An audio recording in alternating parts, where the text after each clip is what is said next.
Hello everyone. आज हम इस वीडियो में बात करने वाले हैं एंशिएंट हिस्ट्री का एक बहुत महत्वपूर्ण टॉपिक जहां से प्रश्न हमेशा आपको पेपर में देखने को मिलेंगे। टॉपिक का नाम है गुप्त साम्राज्य। तो गुप्त साम्राज्य से रिलेटेड जो भी एक्स्ट्रा इंपॉर्टेंट पॉइंट्स हैं जो आपके पेपर में हमेशा प्रश्न पूछे जाते हैं वो मैंने नोट्स फॉर्मेट में बना के रखा हुआ है और ये पीडीएफ आपको एप्लीकेशन पर ऑलरेडी डाला जा चुका है। तो आप एंशिएंट मतलब हिस्ट्री वाला जो बैच है वहाँ से आप देख सकते हो, डाउनलोड कर सकते हो। तो चलिए फिर स्टार्ट करते हैं। सबसे पहला प्रश्न कि गुप्त साम्राज्य का जो उदय होता है वो तीसरी शताब्दी के अंत में माना जाता है। तीसरी शताब्दी के अंत में, ठीक है। गुप्त वंश की संस्थापक की बात करें तो श्रीगुप्त को माना जाता है महाराज की उपाधि इसने धारण की थी। श्रीगुप्त ने महाराज की उपाधि धारण की थी, ये पॉइंट याद रखेंगे। उत्तराधिकारी घटोत्कच हुआ, इसने भी महाराज की उपाधि धारण की, ठीक है। अब यहाँ पे एक नोट पॉइंट मैंने लिखा है कि श्रीगुप्त और घटोत्कच गुप्त को पूर्ण स्वतंत्र शासक नहीं माना गया क्योंकि इन दोनों ने महाराज की उपाधि धारण की। उस समय महाराज की उपाधि सामंतों को प्राप्त होती थी और पूर्ण स्वतंत्र शासक महाराजाधिराज की उपाधि धारण करते थे। तो यहाँ से कुछ पॉइंट आपको समझ में आया होगा कि एक तरह से क्यों माना जाता है कि गुप्त वंश का वास्तविक संस्थापक चंद्रगुप्त प्रथम थे, ठीक है। चंद्रगुप्त प्रथम को इसीलिए माना जाता है क्योंकि इन्होंने महाराजाधिराज की उपाधि धारण की। तो यहाँ पे आपको क्लियरली समझ में आ गया कि महाराज और महाराजाधिराज की उपाधि में क्या फर्क था, राइट। अब चलिए आगे बढ़ते हैं। इन्होंने महाराजाधिराज की उपाधि धारण की थी और अगर आपसे पूछा जाए कि गुप्त वंश में कौन ऐसे पहले शासक हुए जिन्होंने महाराजाधिराज की उपाधि धारण की, तो वो पहले शासक होते चंद्रगुप्त प्रथम, जिन्होंने ये उपाधि धारण की। साथ ही साथ इसलिए इनको वास्तविक संस्थापक भी माना जाता है। तो गुप्त वंश का वास्तविक संस्थापक हुए चंद्रगुप्त प्रथम। चंद्रगुप्त प्रथम ने 319 ईस्वी से 345 ईस्वी तक जो कि शासन किया और गुप्त वंश में सर्वप्रथम सोने के सिक्के चलाने वाले शासक के रूप में इनको जाना जाता है। गुप्त संवत की अगर स्थापना की बात करें तो चंद्रगुप्त प्रथम ने स्टार्ट किया था गुप्त संवत 319 से 320 ईस्वी में। ये महत्वपूर्ण पॉइंट है क्योंकि ये पेपर में अभी आपको पूछा जाता है, देखा भी गया है, राइट। अब इसके बाद आता है समुद्रगुप्त। समुद्रगुप्त 345 से 380 ईस्वी तक शासन करते हैं। चंद्रगुप्त प्रथम के उत्तराधिकारी हुए। परम भागवत की उपाधि इन्होंने धारण किया था और ये प्रथम ऐसे गुप्त शासक बनते जो ये परम भागवत की उपाधि धारण करते हैं। भारत के नेपोलियन के नाम से इन्हें हमेशा से हम जानते हैं, हम लोग जानते हैं, पेपर में हमेशा पूछा भी जाता है कि भारत के नेपोलियन के नाम से किसे जाना जाता है, तो इन्हीं को जानते हैं। और ये जो उपाधि दी गई थी भारत के नेपोलियन, किसने दिया था, तो बी.ए. स्मिथ ने दिया था, ठीक है। स्मिथ ने दिया था। पुस्तक इनकी थी अर्ली हिस्ट्री ऑफ इंडिया, जो है इस पुस्तक में इन्होंने भारत के नेपोलियन बताया समुद्रगुप्त को। तो ये पॉइंट महत्वपूर्ण है, याद रखना।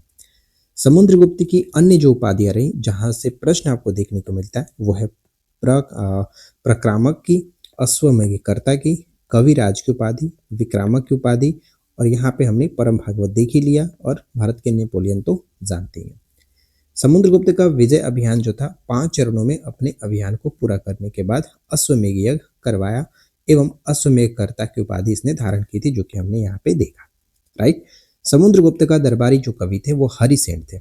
ये महत्वपूर्ण पॉइंट है, ये याद रखिएगा, हरिसेन याद रखना है। समुद्रगुप्त का दरबारी कवि थे। गुप्त वंश के किस शासक को उनके सिक्कों पर वेड़ा बजाते हुए दिखाया गया, तो समुद्रगुप्त है। ये महत्वपूर्ण पॉइंट, सब कुछ अच्छे से याद रखिए। अब इसके बाद आते हैं चंद्रगुप्त द्वितीय। चंद्रगुप्त द्वितीय जिन्हें हम लोग विक्रमादित्य के नाम से भी जानते हैं, ये समुद्रगुप्त का उत्तराधिकारी हुए।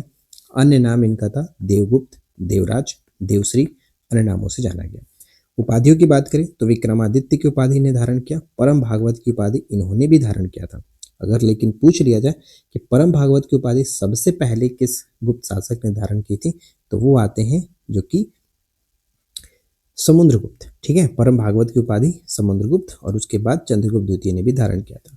गुप्त साम्राज्य अपने चरमोत्कर्ष पर पहुंचा था चंद्रगुप्त द्वितीय के समय में ही, ठीक है। चंद्रगुप्त द्वितीय के शासनकाल में फाहियान भारत आया था। ये एक महत्वपूर्ण पॉइंट देखने को मिलता है।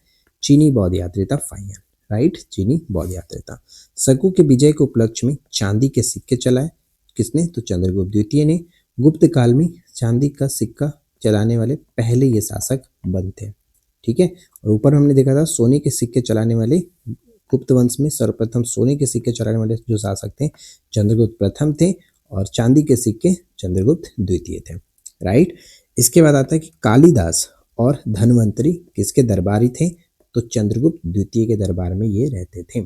कालिदास तो हमेशा पूछा ही जाता है, ये आपको पॉइंट पता होगा, राइट।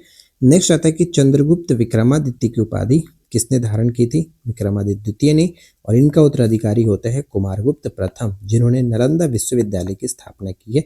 ये पॉइंट हम अच्छे से जानते हैं, ठीक है। तो ये ध्यान में रखिएगा कि नालंदा विश्वविद्यालय की स्थापना किसने की थी और वो किसके उत्तराधिकारी थे? चंद्रगुप्त द्वितीय के उत्तराधिकारी थे कुमारगुप्त प्रथम, राइट। नेक्स्ट पॉइंट जो कि नोट पॉइंट है, चंद्रगुप्त द्वितीय ने किस शक यानी क्षत्रप कहते थे, शक शासक खुद को क्षत्रप कहते थे, किस शक शासक को पराजित कर सकरी की उपाधि धारण की थी? तो रुद्र सिंह तृतीय। ये एक पॉइंट याद रखना है कि सकरी किसकी उपाधि थी? तो सकरी चंद्रगुप्त द्वितीय की उपाधि थी, राइट। महत्वपूर्ण रहेगा, चंद्रगुप्त द्वितीय की उपाधि थी सकरी। तो यहाँ तक मुझे नहीं लगता किसी को कोई डाउट होना चाहिए। पसंद आया हो तो लाइक ज़रूर करें, अपने फ्रेंड के साथ शेयर करें। अब नेक्स्ट पॉइंट पे आते हैं। ध्यान दीजिएगा कि वारामिहिर किसके दरबारी में थे? तो ये भी चंद्रगुप्त द्वितीय के दरबार में थे। जिससे हमने कालिदास देखा, धन्वंतरी देखा, उसी तरह से वारामिहिर को देखे। और ये एक खगोल शास्त्री थे। वारामिहिर जो थे वो एक खगोल शास्त्री थे। इनके शासनकाल को कला एवं साहित्य का स्वर्णकाल माना जाता है। चंद्रगुप्त द्वितीय के शासनकाल को कला और साहित्य का स्वर्णकाल माना जाता है, राइट। कुमारगुप्त की बात जब कर रहे हैं हम लोग, तो इनकी उपाधि थी महेंद्रादित्य, गुप्तकुल, योम शशि, ये इनकी उपाधियां थी। नेक्स्ट है कि इनके सिक्कों पर कार्तिकेयन का अंकन मिलता है, ठीक है, कार्तिकेयन का अंकन देखने को मिलता है। इनसे बस वो चीज याद रखना है कि नालंदा विश्वविद्यालय की स्थापना कुमारगुप्त प्रथम ने की थी। अब आता है स्कंदगुप्त। स्कंदगुप्त इनके जो उत्तराधिकारी थे, मतलब उपाधि था वो है क्रमादित्य, अन्य नाम देवराय के नाम से जाना जाता है। देवराय, ऊपर में हमने बात किया था देवराज, देखिए देवश्री, देखिए क्या है देवगुप्त, देवराज, देवश्री, लेकिन यहाँ पे देवराज देवराय है, ठीक है, देवराय है, तो ये कंफ्यूज नहीं करना। इनके शासनकाल में प्रथम हुंड आक्रमण हुआ, स्कंदगुप्त ने विफल कर दिया था, तो ये चीज याद रखिएगा, स्कंदगुप्त ने विफल किया था। गिरनार पर्वत पर स्थित सुदर्शन झील का पुनरुद्धार जो है वो स्कंदगुप्त ने ही कराया था। ये भी एक महत्वपूर्ण पॉइंट बन जाता है। किसी भी तरह की जानकारी चाहिए तो आप हमें इस नंबर पे कांटेक्ट कर सकते हो, 620161 72 432। सिर्फ और सिर्फ मैसेज करिए, व्हाट्सएप करेंगे तो आपको पता बात हो सकता है, लेकिन कॉल करोगे तो कॉल तो ऐसे भी नहीं रिसीव होगा। अब देखिए, अंतिम गुप्त शासक के रूप में जाना जाता है विष्णुगुप्त को। ये पॉइंट इंपॉर्टेंट है, अंतिम गुप्त शासक विष्णुगुप्त को माना जाता है। और गुप्त वंश के संस्थापक की बात करें तो कौन थे? श्रीगुप्त। लेकिन गुप्त वंश के वास्तविक संस्थापक अगर कहा जाए तो फिर चंद्रगुप्त, ध्यान रखिएगा, ठीक है। अब आते हैं कुछ एक्स्ट्रा पॉइंट जो कि गुप्त वंश में देखने को मिलता है। गुप्त साम्राज्य की सबसे बड़ी प्रादेशिक जो इकाई थी वो देश था। शासक जो थे वो गोपना कहलाते थे। दूसरी प्रादेशिक इकाई के रूप में भुक्ति को माना जाता था और यहाँ के शासक को ऊपरी कहा जाता था, ठीक है, ऊपरी कहा जाता था। अगला है भू राजस्व कुल उत्पादन का कितना भाग होता था? तो ये 1/4 से 1/6 होता था, 1/4 से 1/6 भाग हुआ करता था। गुप्त काल में सर्वाधिक महत्वपूर्ण जो व्यापारी केंद्र हुआ वो है उज्जैन, ठीक है, सर्वाधिक जो महत्वपूर्ण केंद्र था व्यापारी के लिए वो उज्जैन था। सर्वाधिक स्वर्ण मुद्राएं गुप्त शासकों ने जारी किया था, जो कि स्वर्ण मुद्रा को दिनार के रूप में जानते थे, जबकि चांदी के मुद्रा को रूपक कहा जाता था। तो ये दोनों अपने आप में इंपॉर्टेंट है, कई बार आपने देखा होगा पेपर में ये मिलता है, राइट। पहली बार किसी के सती होने का प्रमाण मिलता है भानुगुप्त के एरड़ अभिलेख से 1510 ईस्वी, यहाँ पे याद रखिए, भानुगुप्त के एरड़ अभिलेख से पहली बार सती होने का प्रमाण मिलता है। वैश्यावृत्ति करने वाली महिलाओं को गणिका कहा जाता था। अजंता की गुफा बौद्ध धर्म की किस शाखा से संबंधित है? तो महायान शाखा से संबंधित है।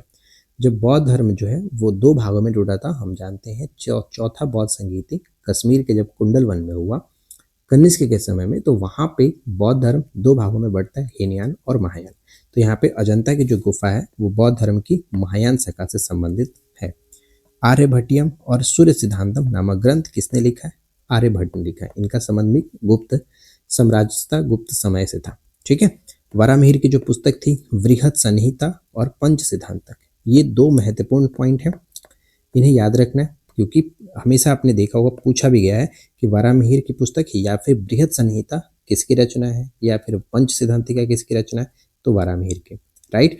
आर्यभट्टियम तो क्लियर होगा ही, लेकिन सूर्य सिद्धांत तक अगर पेपर में देखने को मिले तो वो याद रखेगा कि आर्यभट्ट का है। क्लियर है।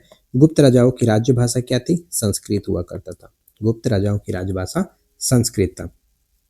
मंदिर बनाने की कला का जो जन्म हुआ वो गुप्त काल से हुआ। त्रिमूर्ति की अवधारणा का विकास भी गुप्त काल में माना जाता है। राइट।